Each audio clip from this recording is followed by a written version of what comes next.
Sound ठीक अच्छे तो समस्त को नमस्कार प्रेज द लॉर्ड। आज आम मनकर गॉस्पेल क्लास सीरीज सर्वन रे सर्वप्रथम रे मु आपण माननकु how should I believe in God ए प्रसंग को लेकिन मुझे गॉस्पेल क्लास को आरंभ करी अछि। तो आज सकाळ आज जो मैंने प्रथम अधिवेशन रे वाक्य शुणिलु तो आप मैंने जो देखिले how should I believe God तो प्रभु को विश्वास करवा स्पेशल फीलिंग बा इमोशन द्वारा केबे हुए नहीं किंतु जेमिति वायर को वायर कनेक्ट हेले इलेक्ट्रिसिटी फ्लो होई थाए आउ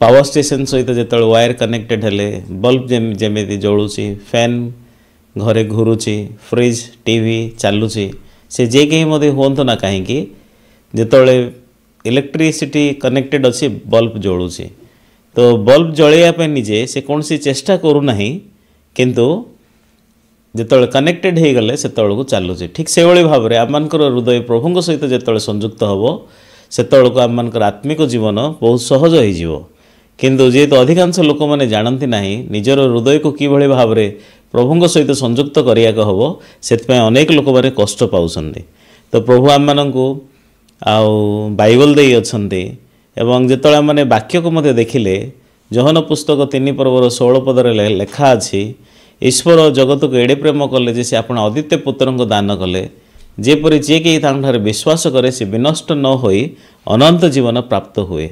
तो प्रभु आम मानू जीशु को प्रकृति में दे अच्छे आउ ए गोटे वाक्य जो मैंने देखिले जहन पुस्तक 3 पर्वर 16 पद वाक्य प्रभु आम मानू समस्त मूल्यवान विषय को दे अच्छे से कहीं प्रभु आपण अद्वितीय पुत्र को आम मानू दे अच्छे जेहेतु आम मैंने केबे मध्य निजर बल द्वारा उद्धार पाइबा संभव नुहे। द्वितीय आम मैंने निजे केबे मध्य पाप को जीति पारिबा नहीं। तृतीय आम मैंने निजक निजे केबे मध्य परिष्कार करि पारिबा नहीं किंतु केवल जीशु अद्वितीय पुत्र ईश्वरंकर आम मानकर समस्त पापर उद्धार करें से प्रभु आम मान कौन सी कार्य करने कहूना किंतु ए जगह प्रभु आम समस्त निमंते जीशु को पठे अच्छे एवं से आम मान निमंते प्रत्येक कार्य को करुँचे से how should I believe in God मो किभली भाव में प्रभु को प्रकृति में विश्वास करी से सकाଳେ जो मैंने वाक्य मध्य प्रकृति में शुणुलु सॉरी सर्वप्रथम जो आम देखिले प्रभु आम मान को मूल्यान भाव में वाक्य को दे अच्छे जमी गीत संगीत 119 पर्वर 105 पदर लेखा अच्छी जे प्रभु का वाक्य हूँ the word is a lamp unto my feet and A light unto my path से मो चरण प्रभु का वाक्य हूँ प्रदीप एवं मो पथ पर आलुओ यदि प्रदीप नहीं आलुओ नहीं आम मानकर जीवन हूँ पूरा अंधकार हम तो कौ आड़ को जीवा आम कौ पथरे चलवा आम मानकर पथ केमी आलोकित हम ता केवल वाक्य द्वारा हम जमी आम कौन सी प्रोडक्ट किणिले प्रोडक्ट सहित आम को मैनुअल दि जाऊँगी से मैनुअल रे प्रत्येक इंस्ट्रक्शन अच्छी सेमिति आम मानकर जीवन मैनुअल हूँ प्रभुंकर वाक्य वाक्य जदि अच्छी आम मैंने प्रत्येक इंस्ट्रक्शन वाक्य द्वारा पाइपर से जो आम मशीन किणुचु से मशीन सहित मैनुअल आसूची मैनुअल को जो आम मैंने पढ़ा से आम मैंने प्रत्येक मशीन को यूज करें ठीक से भाव में जिते प्रभु वाक्य एवं बाइबल आम मान जीवन मैनुअल भाव में आम को कढ़ेक नब आम जो ईश्वर वाक्य पढ़ुचु से आम मैंने समस्त खुशी व्यक्त हो पार। तो जड़े विशिष्ट व्यक्ति अमेरिकार 16तम राष्ट्रपति अब्राहम लिंकन से कहले जे I believe the Bible is the best gift God has ever given to man से विश्वास कले सबुठ बेस्ट और ग्रेटेस्ट गिफ्ट हूँ प्रभु मनुष्य मान को बाइबल देते से जो जीवन यापन कले से विश्वास कले जे बाइबल द्वारा ए पुस्तक द्वारा मोर जीवन समस्त समस्या समाधान हम से बाइबल जो आम देखिले से जगह प्रभु केमती सृष्टि करी अछंती आदि पुस्तक रे ताहा लेखा अछि ए जगतर सृष्टि जीवनर आरंभ पापर आरंभ एवं मनुष्य माने कहीं कष्ट पाँच दुख पाँच जमी आम मैंने प्रथम वीडियो रे आपण हितोपदेश 16 पर्वर 18 पद वाक्य कही जितेबाला आमर अहंकार अच्छी अहंकार सर्वनाश सम्मुखें थाए दाम्भिक मना पतन पूर्वर थाए तो आमर जदि अहंकार मन अच्छी दाम्भिक मन अच्छी निश्चित भाव में से व्यक्तिर पतन हम आउ से प्रकृति में विनष्ट हम से बाइबल आम कहूँ प्रकाशित वाक्य जुगांत विषय रे एवं ए पृथ्वी किभली भाव में शेष हम तो बाइबल आम पृथ्वीर शेष जीवन रे शेष एवं अनंतकालीन जगत विषय रे कहूँगी से आम जो बाइबल पढ़ुचु द्वितीय तिमोथी 3:15-16 आम पढ़ी प्रथम वीडियो रे तो प्रभु तांको वाक्य को आम देते वाक्य द्वारा आम मैंने परिताणर ज्ञान को प्रकृति में पाऊँ जहन पुस्तक 5:39 पदरे लेखा अच्छी तुम्हें मैंने धर्मशास्त्र अनुसंधान करुअछ कारण से अनंत जीवन पाऊछ बोली तुम्हें मैंने विश्वास करुअछ से बाइबल जो मैंने पढ़िले केमी आम अनंत जीवन पाइपर प्रभु आम ए वाक्य देइछन्ते धार्मिकता संबंध रे संशोधन संबंध रे एवं आमनकर लाइफ रो प्रत्येक विषय निमंते प्रभुंकर वाक्य आमनको दिया जाई अछि एवं प्रभुंक वाक्य द्वारा बाइबल द्वारा आमने आमनकर शरीर रोग हृदय मध्य समस्त प्रकार समस्या एवं कष्ट जंत्रणा ठारो मध्य आमने उद्धार पाई परिबा सेथिबे आमने किबळी भाबरे how should I believe in God प्रथम गॉस्पेल क्लास रे प्रथम वीडियो रे म आपन ईश्वर वाक्य प्रकृति में देइथिली तो बाइबल जो मैंने देखिले बाइबल कहूँ से जगह चारिटा गृह अच्छी गोटे गृह होची जो गृह रे आम जन्म ग्रहण करुचु तो जन्म आम मानकर इच्छा बा आम मैंने मनोनीत करिथिबा जोगु होई नाही कौन सी मनीष निज इच्छा रे जन्म होई नाही प्रभु आम मानकु ए जगत रे जन्म ग्रहण कराई अछन्ते से बाइबल रे चारिटा गृह विषय बाइबल कहू अच्छी गोटे हूँ जन्म गृह जो गृह रे आम मैंने जन्म होइजो आ गोटे गृह होची भोज गृह जो जगार उत्सव लोक मैंने मनाते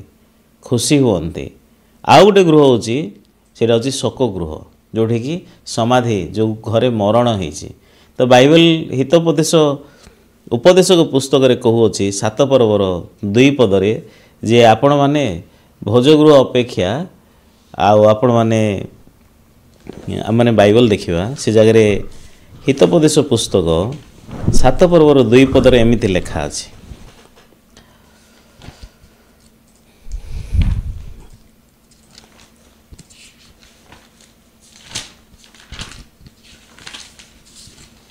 सॉरी उपदेशक पुस्तक 7 पर्वर 2 पद भोज गृह को जीवाठार बेलाप गृह को जीवार भल से बाइबल भोज गृह अच्छी बाइबल बेलाप गृह अच्छी तो गोटे गृह रे आम जन्म ग्रहण करियछु बढ़ुछु पाठ पढ़ुछु चाकरी करुछु लाइफ रे आम माने भोजी करुछु एवं भोजरे जीवन यापन करुछु किंतु ए जीवनटा ए गृहटा सदाळे रहिबो नाही किंतु निश्चित भाव में बेलाप गृह आसीबो तार अर्थ आम माने समस्ते दिन दिन आम माने चली जिबा जो जगह को आसछु से जगह को फेरी जिबा तो बाइबल जेतले आम पढ़िले 12 पर्व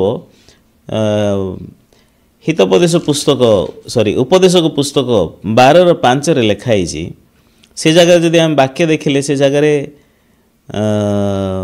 बाइबल कहूँ मनुष्य अपना चिर निवास को चली जीवो कारण मनुष्य अपना चिर निवास को जाए तो बाइबल रे चिर निवास मध्य अच्छी से कौन सी गृह स्थिर नहीं तो मनुष्य शेष में बेलाप गृह पर चिर निवास को जीव चिर निवास अनंत अग्नि अच्छी नरक अनंत स्वर्ग अच्छी तो ये दुईटा भितर गोटे जगह को मनुष्य जाए तो जो व्यक्ति पृथ्वी रे बंचिला बेलू यीशु को विश्वास करी एवं प्रभु आम को किभली भाव में आमर समस्त पापर उद्धार करी अछंती आमको परिताण दे अछंती जे कि सुसमाचार को विश्वास कले से समस्त पापर क्षमा पाई से धार्मिक हम केवल धार्मिक ही अनंत जीवन भोग करिया को जीव सेथिबाई ए जगत रे आम आमनकर जीवन को आमनकर हृदय को कौन सी विषय द्वारा तृप्त करि परिबा नाही प्रथम वीडियो रे आम शुणिथिलु वाक्य सोलोमन को विषय रे से किभली भाव में उपदेशक पुस्तक 1:7 कहले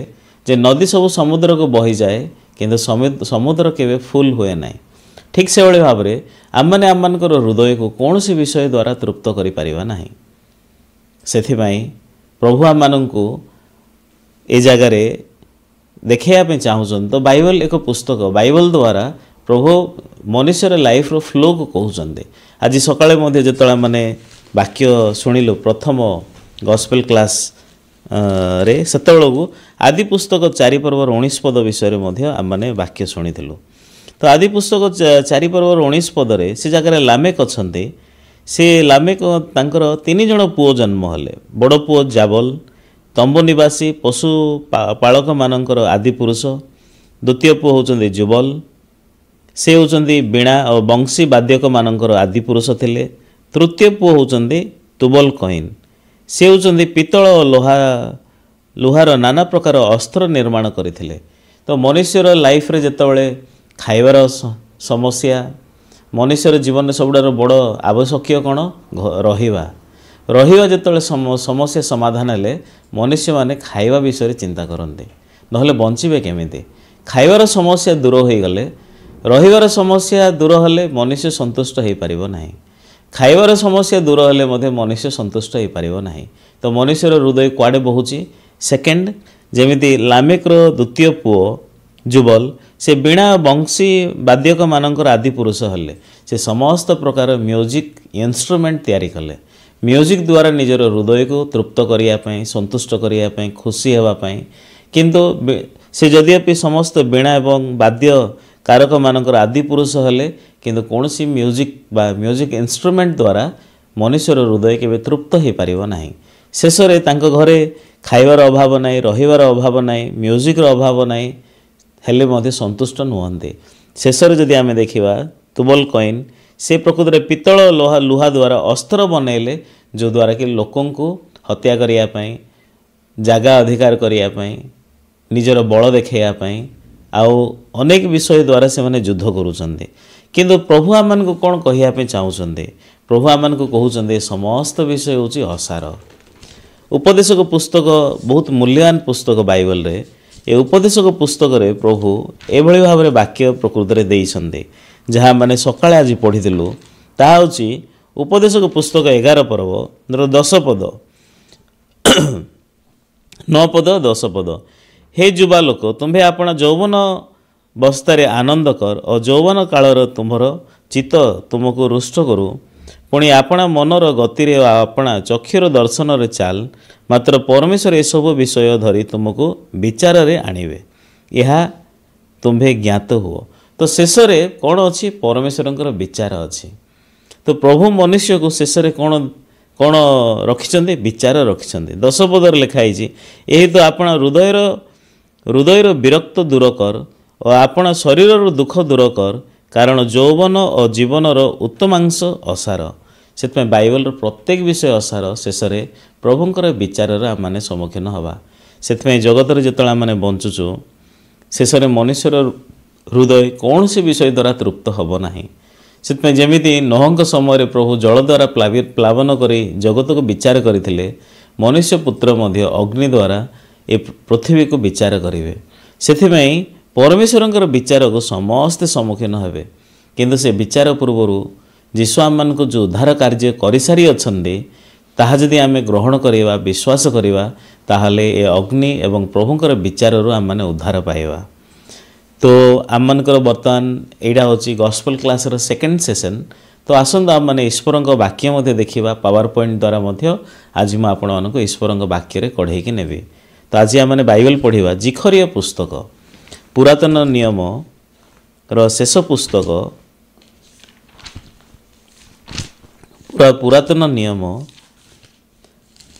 ଶେଷ ପୁସ୍ତକ ହେଉଛି ମଲାଖି। ତ ମଲାଖି ପୁସ୍ତକ ପୂର୍ବରୁ ଜିଖରିୟ ପୁସ୍ତକ ଅଛି। ତାର 14 ପର୍ବର 12 ପଦ ବାକ୍ୟ ଆସନ୍ତା ମାନେ ପଢ଼ିବା। ଜିଖରିୟ ପୁସ୍ତକ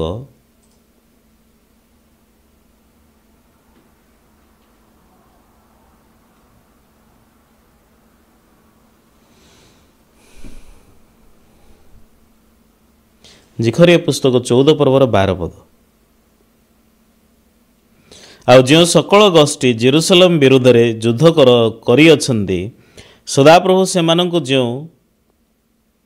मारी आघात करिवे ताहा एही सेमाने आपणा आपणा चरण रे ठिया हवा बेले सेमानंकर मांस क्षय पाइबो और सेमानंकर चक्षु आपणा आपणा करडरे क्षय पाइबो और सेमानंक मुखरे सेमानंकर जिभा क्षय पाइबो। तो ये जगह क्षय पाइबो विषय लिखाई माने डिजल्व हो माने कौन कौन क्षय पाइबो लिखाई से मैंने आपणा आपणा चरण रे ठिया हवा बेले सेमानंकर मांस क्षय पाइबो। तो मांस क्षय पाइबा विषय आपन केवे शुणिछंती कि जड़े मनुष्यर मांस क्षय पाइबा बा चक्षु आपणा आपणा करडरे क्षय पाइबो और सेमानंकर मुखरे सेमानंकर जिभा क्षय पाइबो। तो जीभ मध्य प्रकृत रे डिजल्व हो। तो जेतळे माने बाइबल रे वाक्य को पढुचो तो यही प्रकार गोटे टूल अच्छी जो द्वारा कि पृथ्वी ए प्रकार घटना प्रकृत रे घटी थिला आमनकर इतिहास रे लोकंकर आखि जीभ एवं शरीर सब क्षय पाइकी अदृश्य हो गला। ताहा होची 1945 अगस्त 6 तारिख एवं 9 तारिख रे अमेरिका दुईटा एटम बम को डिनोट करथिले आमनकर हिरोशिमा और नागासाकी उपरे। तो सेतबेलू जो टूलटा व्यवहार होता ता होची एटम बम। तो एटम बम जेतबेले व्यवहार करागला सेतबेलू लोक माने अदृश्य हो गले। केवल लोक मैंने अदृश्य हो गले ताहा नहीं सेमानकर जीभ भी प्रकृत रे क्षय पाइला मांस मध्य प्रकृत रे झड़ीगला। जेतबेले माने ए स्क्रीन रे जदि आपण देखिबे से समय रे लोक मान ठिया हला बेलको पूरा तांग मांस सढ़ीगला तांग सॉकेट रु एवं तांग मुखर मध्य तांगर मांस पूरा क्षय पाउछि।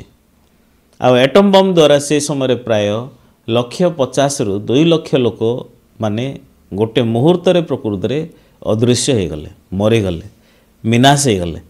सेमानकर मांस क्षय पाउछि शरीर प्रकृत रे झड़ी जाउछि।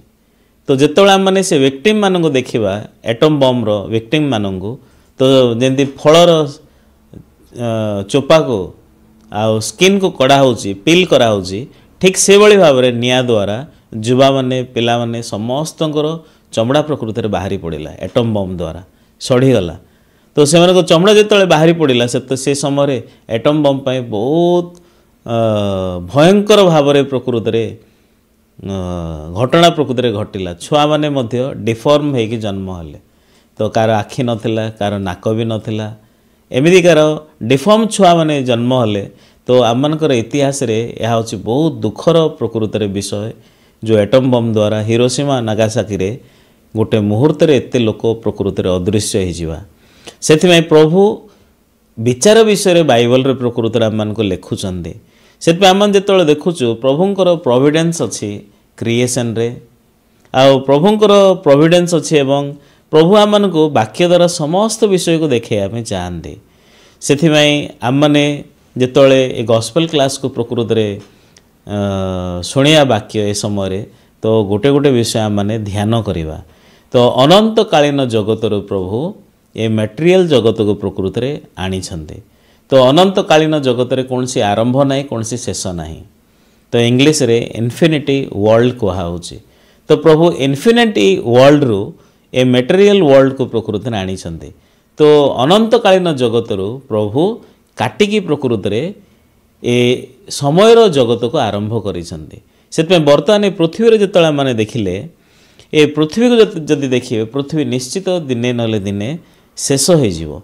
किंतु प्रभु जेतले सृष्टि करिसंदे प्रभु चंदे अनंत कालीन जगत रे वास करिवा ईश्वर अटंदे। आ प्रभु आम को समस्त को ए सुजोग देइचंदे ए पृथ्वी रे जेमिति आम परमेश्वर को भेट हो पारिबा। सेतमे बाइबल जेतले माने पढ़िले आमे जानि पारिबा जे प्रभु काहे सृष्टि करिसंदे एवं प्रभुंकर ये सृष्टि करिवार उद्देश्य होची आम मैंने जेपरी प्रभु को भेट हो पारिबा एवं प्रभुंकर प्रेम को पाई पारिबा। आम मैंने आम जीवन रे सर्वशक्तिमान ईश्वर को जेपरी आम जानि पारिबा तांकर परिचय पाई पारिबा। सेथिमे क्रिएशन रो अर्थ होची प्रभु मनुष्य मान निमंते समस्त विषय सृष्टि करिसंदे। जेमिति आदि पुस्तक रे लेखा अछि आद्य रे परमेश्वर स्वर्ग और पृथ्वी सृष्टि कले। सेतमे आदि पुस्तक रे आद्य परमेश्वर स्वर्ग और पृथ्वी सृष्टि कले। 2 पदरे लिखाई पृथ्वी निर्जन शून्य अंधकार थिला, गभीर जल उपरे प्रभुंकर आत्मा व्याप्त थिले। किंतु 3 पदरे प्रभु कौन कहले, दीप्ति हो तहिरे दीप्ति हैला। तो प्रभु प्रथम दिवस रे दीप्ति को तैयारी कले। तो प्रभु दीप्ति को सृष्टि करिवार उद्देश्य कौन, जेतला माने देखिवा वाक्य जदि आमे टिके पढ़िले से जगह आमे प्रभुंकर हृदय को ध्यान करि परिबा। प्रभु जेतले मनुष्य को तैयारी करिसंती आपणा प्रतिमूर्ति रे आपणा सादृश्य को सृष्टि करिसंती। जेमिति पृथ्वी को जेतले देखिले आद्य परमेश्वर स्वर्ग और पृथ्वी सृष्टि कले, किंतु 2 पदरे लिखा है पृथ्वी निर्जन शून्य अंधकार अच्छी। से प्रभु जिते 2 पदरे पृथ्वी को देखिले परमेश्वर खुशी नांदी। से प्रभुंकर हृदय रे प्रभु चिंता कले कौन कले, अंधकार निर्जन शून्य दूर हम। तो पृथ्वी को जदि कहे अंधकार निर्जन शून्य को दूर कर, पृथ्वी केबे भी करि परिबो नाही निजे आपे। से प्रभु जी की सृष्टिकर्ता प्रभु को पृथ्वी निर्जन शून्य अंधकार को काढ़ार अच्छी। से प्रभु जिते काम करुँच प्रभु तांकर वाक्य को व्यवहार करुँच। से आदि पुस्तक 1 पर्वर 3 पदरे प्रभु पृथ्वी को वाक्य देले, दीप्ति हो तहिरे दीप्ति हैला। तो प्रभु जिते वाक्य कहते वाक्य प्रथम आसला पर लाइट आसला। से प्रभु तांक वाक्य को पठेकी सुस्थता भी करते, गीत संगीत पुस्तक लिखा अच्छे। से प्रभुंक वाक्य जो आम ग्रहण करुचु प्रभुंकर वाक्य समस्त विषय अच्छी। तो प्रभु होचंदी ज्ञानवान, प्रभु होचंदी सर्वशक्तिमान। प्रभु जिते काम करते वाक्य द्वारा ही करते। से आदि पुस्तक जिते परमेश्वर पृथ्वी को देखिले पृथ्वी निर्जन शून्य अंधकार थिबार स्थिति होची मनुष्य मानकर हृदय अंधकार थिबा, पाप थिबा, द्वंद्वरे थिबा, कष्टरे थिबा एवं अनेक दिन धरिकी यही प्रकार जंजाल द्वारा मनुष्यर हृदय धरा जाइथिबार अवस्था को प्रकृत में आदि पुस्तक 1 पर्वर 2 पद प्रकृत में बुझाए। पृथ्वी रे जहा अच्छी मनुष्यर शरीर रे ताहा अच्छी। केते वर्षरु पृथ्वी अंधकार द्वारा धरा जाइथिला बाइबल लेखा ही, किंतु ए जगह प्रभु जिते तांकर वाक्य दौरान वाक्य द्वारा समस्त विषय को परमेश्वर बदल दौरान। से प्रभुंकर वाक्य जेहेतु शक्ति अच्छी से ए पृथ्वी जो जहाँ अंधकार द्वारा धरा जाइथिला प्रभुंक वाक्य जिते आसला अंधकार ए पृथ्वी को धरी पारिबो नाही। जेहेतु अंधकार ठारू बड़ शक्ति होची परमेश्वरंकर ज्योति। तो प्रभु जिते दीप्ति हो कहले से दीप्ति अंधकार को दूर करला एवं पृथ्वी रे डिविजन आसला, अंधकार एवं आलुओ 2 भाग हो गला। तो आम जिते बाइबल मध्य पढ़िले आम देखिपर नूतन नियम रे जीशु मध्य जिते नूतन नियम जहन पुस्तक 2 पर्व जेरुसलेम मंदिर को आसिले सेतबेलू से जगार लोक मैंने टंका व्यवसाय करुँचे, एक्सचेंज करुँचे। से जगार गोरु मेष एवं गवश्च से जगार बिक्री चली। आ परमेश्वर गृह को चोर मान घर से माने करथिले। किंतु जीशु जो आसिले से जगार से करड़ा बनईकी समस्त को तोड़ी दौरान। फारुसी आ शास्त्री थिले किंतु से माने ताहा तोड़ी पारिले नहीं, जाजक माने मध्य थिले से माने तोड़ी पारिले नहीं। किंतु प्रकृत प्रभु जो आसुँच जीशु सेतबेलू समस्त मंदिर विषय को तोड़ी दौरान। ठीक से भाव में प्रभु जिते दीप्ति हो कहले से समय अंधकार आ रही पारिबो नाही। अंधकार जदि अच्छी तार अर्थ होची से जगह दीप्ति नाही। से भाव में आपणकर हृदय मध्य जदि अंधकार अच्छी तार अर्थ से जगह ईश्वरंकर वाक्य नाही। जदि आपणकर हृदय पाप अच्छी तार अर्थ आपणकर हृदय वाक्य नाही। आपणकर हृदय ज्योति नाही। जदि आपणकर हृदय जदि दीप्ति प्रवेश करिवो तो बाइबल जिते मैंने पढ़िले प्रथम दिन में परमेश्वर कौन सृष्टि कले, दीप्ति हो तहिरे दीप्ति हला लिखाई। से प्रभु जिते दीप्ति को देखिले दृष्टि बहुत भल लगिला। से प्रभु दीप्ति को सृष्टि करके बेसी खुशी थे। तो प्रभु प्रथम मनुष्यर हृदय को कार्य करने चाहते, से प्रभु अंधकार को दूर करने चाहते, अंधकार को बाहर करदे चाहते। से आत्मिक जीवन प्रथम सोपान होची प्रथम स्टार्टिंग होची अंधकार अलगा हवा। से मनुष्य मान हृदय अंधकार अच्छी, पाप अच्छी।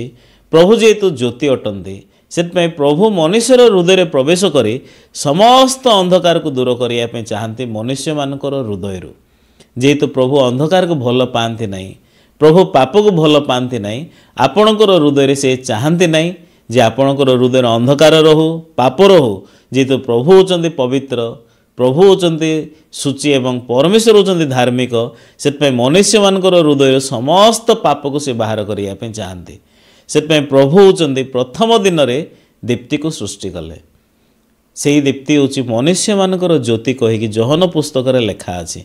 आज अनेक लोक चर्च को जाती परमेश्वर को विश्वास करुचु कहती किंतु सेमानक जीवन रे हृदय समस्त अंधकार हृदय समस्त पाप बाहरी जीवार एक्सपीरियंस को पाई नाहांती से पर्यंत मनुष्य निजर हृदय पाप को रखिकी प्रकृति में बंचु अछंती प्रभु जेतले मनुष्य को देखुंत पाप थी बंचा प्रभु हृदय बहुत कष्ट अच्छी से प्रथम दिन में प्रभु आम जीवन में काम करने चाहती समस्त पाप को एवं अंधकार को प्रकृति में दूर करने से जिते दीप्ति आम मानकर हृदय को आसो से आम मानकर हृदय अंधकार बास कर नहीं तो ठीक सेमिति आदि पुस्तक रे जगार लिखाई जीशु होचंदी मनुष्य मानकर ज्योति तो जीशु लोकंकर हृदय रे प्रकृति रे साइन करने चाहते तार अर्थ हूँ आम मानकर समस्त पाप को दूर करदेवाई चाहती तो दुई पद जो आम मैंने वाक्य प्रकृति में देखुचु आदि पुस्तक एक पर्वर दुई पद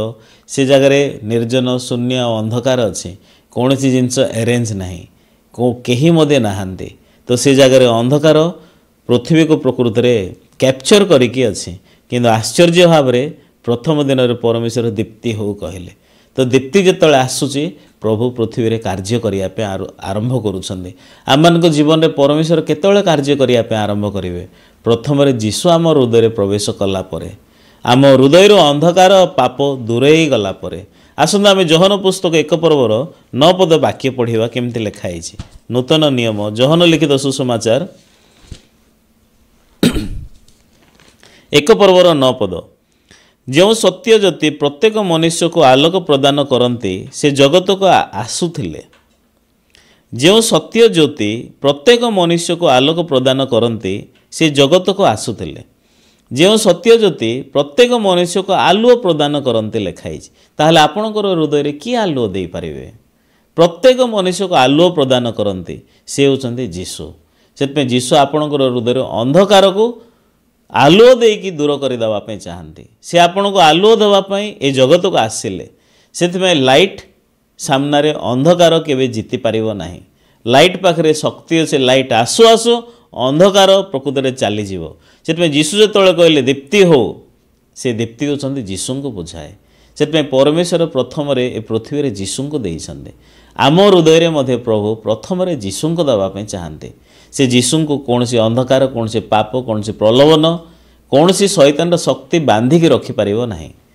जो समय जीशु आसवे आम मैंने समस्त विषयटार मुक्त हो पार से आम मानकर हृदय विश्राम आसो एवं आपणकर हृदय ज्योति आसो से आम मानकर सहभागिता प्रभु सहित आरंभ हो पार ना आम मानकर सहभागिता प्रभु सहित आरंभ हो पार ना तो प्रभु प्रथम आदि पुस्तक एक पर्वर 3 पदरे दीप्ति हो तय दीप्ति है ए दीप्तिटा सूर्यर दीप्ति नुहे सूर्य परमेश्वर जह्न एवं तारागण को चतुर्थ दिन में तैयारी कले किंतु प्रत्येक मनुष्यर ज्योति होचंदी जीशु ख्रीस्ट से जीशु जो जगत को आसिले प्रत्येक मनुष्यर हृदय से ज्योति प्रदान करने चाहती सी होचंदी आम मानकर ज्योति अटंती से ज्योति जो आसो दुख अंधकार कष्ट असारता निर्जन शून्य खालीपन ए समस्त विषय आम मानकर हृदय दूर हम से प्रभु आम मान ज्योति को दौरान आसंत आम मैंने आउ एक वाक्य पढ़ा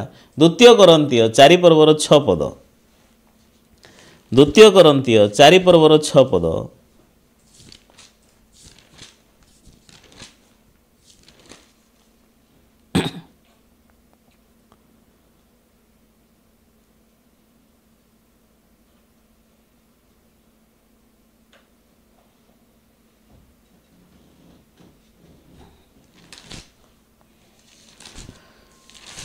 द्वितीय Corinth 4 पर्व 6 पद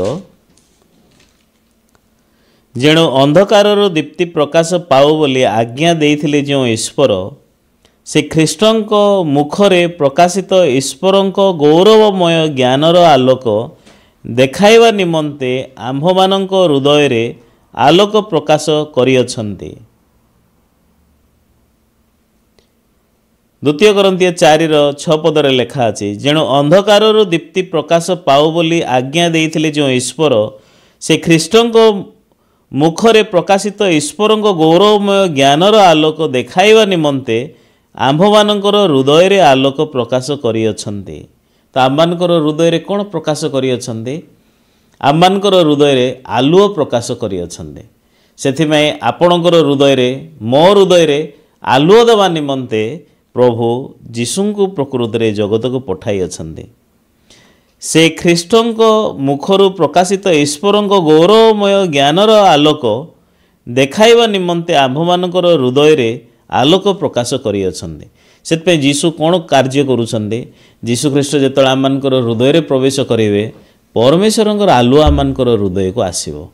ताहाले आमने बंधा जीवा नै कोनसे अंधकार द्वारा बथा द्वारा मध्ये बंधा जीवा नै आउ सेतळको आम्मानकर हृदय रे आमे केबे विफल मध्ये हबा नै। प्रभुंकर आलुओ द्वारा माने समस्त अंधकार को जीति पारिबा। जहन 1:4 रे जेमति लेखा अछि वाक्य रे आमने जहन पुस्तक 1 पर्वर 4 पद देखिबा। ताहांकटारे जीवन थिला और सही जीवन मनुष्य मानकर ज्योति। सेथिमे ज्योतिटा जेतळे आममानकर हृदय रे प्रकाशित हबो आममानकर हृदय रो समस्त अंधकार दूर होई जीवो। सेथिमे जीशु आममानकर हृदय को आसिया पूर्व आम मैंने अंधकार धरा जावा आम मैंने समस्त अपराध रे धरा जावा कष्ट आ शैतान ठारे आम मैंने बास करवा। किंतु जीशु जो आममानकर हृदय को आसवे अंधकार शैतान जीशु को जीति पारिबो नाही।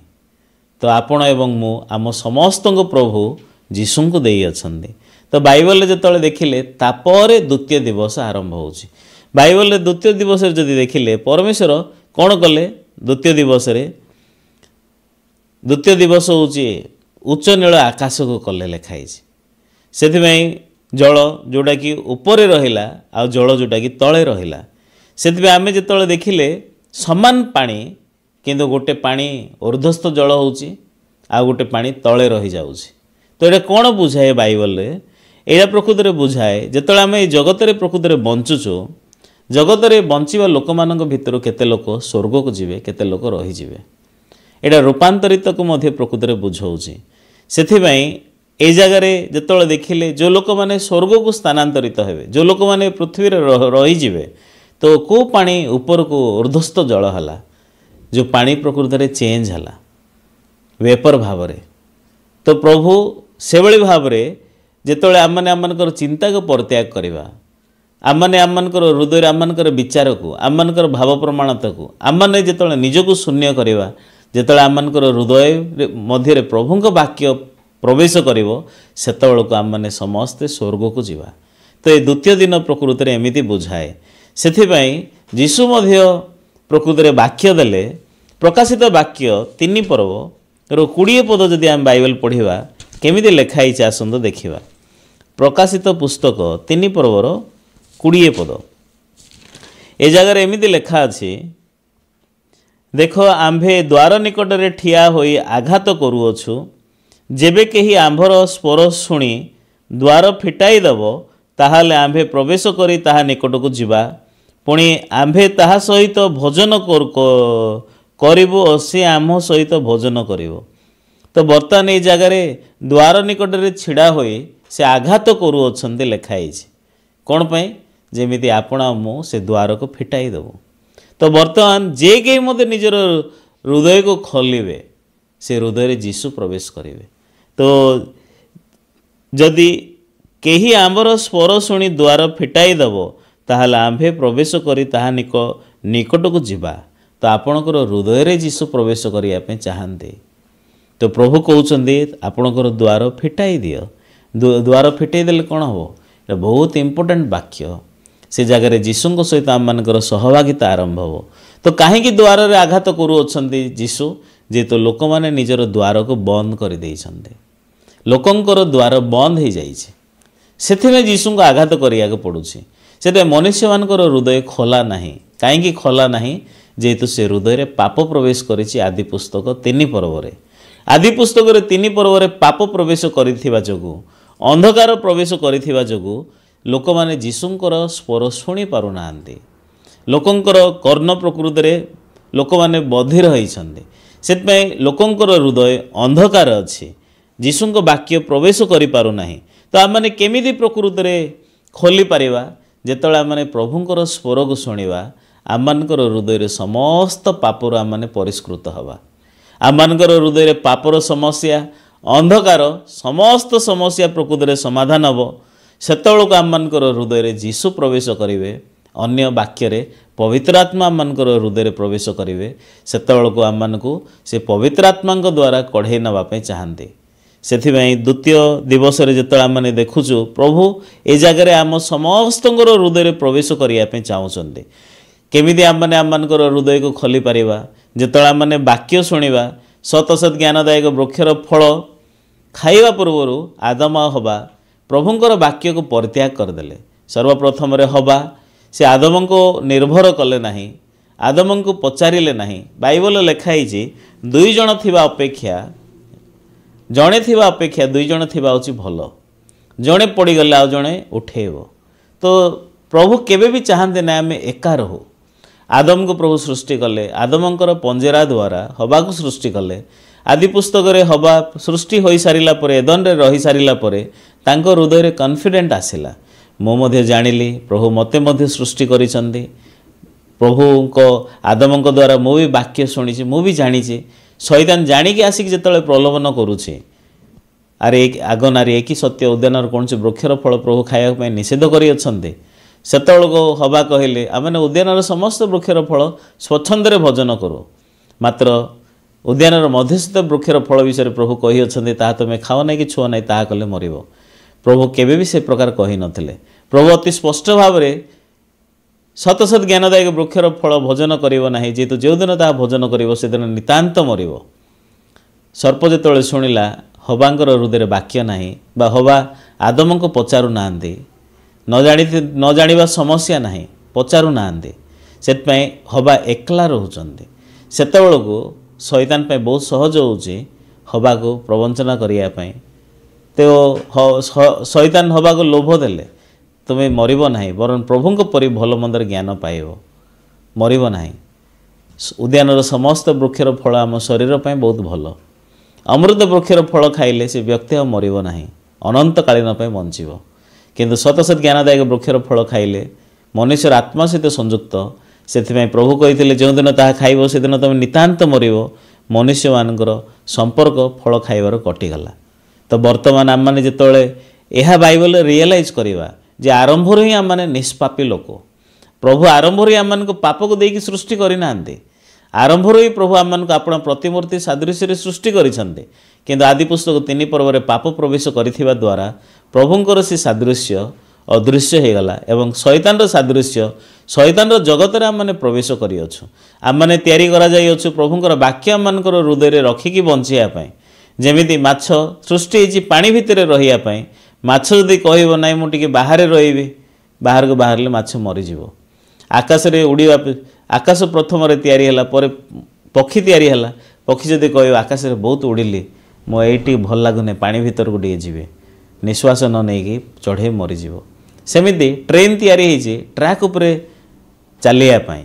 ଟ୍ରାକ୍ ଯଦି ବାହାରେ ଯଦି ଡିରେଲ୍ ହେଲେ ଆକ୍ସିଡେଣ୍ଟ ହେବ, ଆଉ ଟ୍ରେନ୍ କେବେ ଚାଲିପାରିବ ନାହିଁ। ମଣିଷ ମଧ୍ୟ ପ୍ରଭୁଙ୍କ ବାକ୍ୟ ନିମନ୍ତେ ତିଆରି ହେଇଛି। ଆମମାନେ ହେଉଛୁ ଗୋଟେ ପାତ୍ର।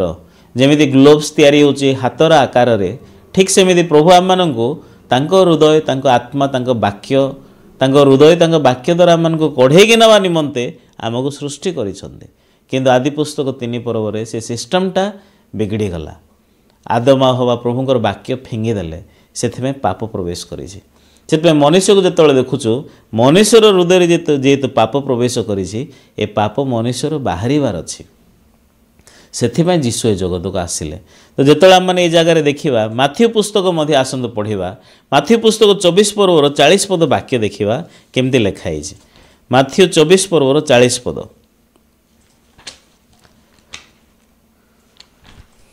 ମାଥ୍ୟୁ ପୁସ୍ତକ 24 ପର୍ବ 40 ପଦ।